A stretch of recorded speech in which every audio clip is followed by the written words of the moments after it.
Jadi kami lagi di Patimang. Ini rencananya kan melihat jembatan hasil asesmen dari BPBD. Ya. Saya sudah disposisi beberapa waktu yang lalu. Cuma memang tidak bisa dikerja karena air tinggi. Nah ini ada 4 titik di desa Patimang, ditambah 1 untuk jalan di Labalubu. Nah hari ini juga kita mau lihat lagi alternatif lain. Karena sebelumnya itu kan ada jalan alternatif lewat Katonan Tanah. Kala-kala di Baku-Baku muter ke Katonan Tanah itu agak jauh, lebih dari 5 kilo.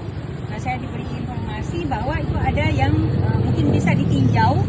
Nanti kita buka, kemudian pelihara ya di apa di penjelasan ya. Nah itu kan sekitar 1 kilo. Nah saya mau lihat hari ini ya, kalau memang itu jauh lebih pendek gitu ya, karena akan lebih efektif dalam waktu terutama ya.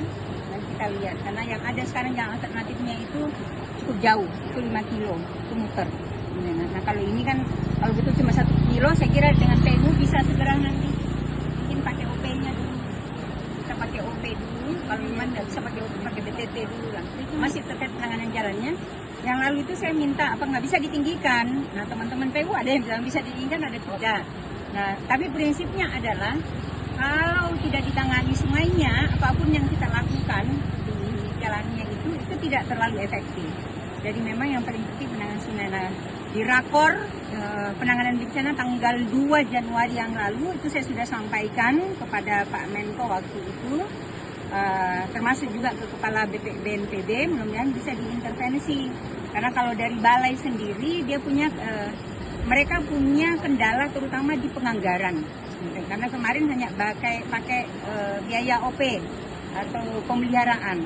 Nah sementara kalau kita lihat di lapangan itu nggak bisa lagi sekedar biaya OP, butuh dana yang lebih besar gitu. Nah kemudian kemarin setelah rakor pangan, karena juga menghadirkan Menteri PU, nah, ada juga balai yang saya juga sampaikan.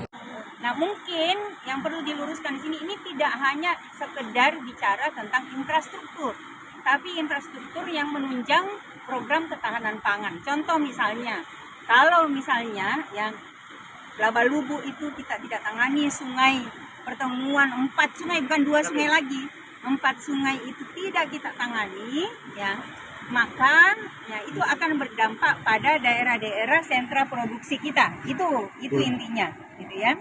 Saya kira itu. Ya. Nah sekarang kita bergeser ke jalan alternatif di Labalubu. Yuk.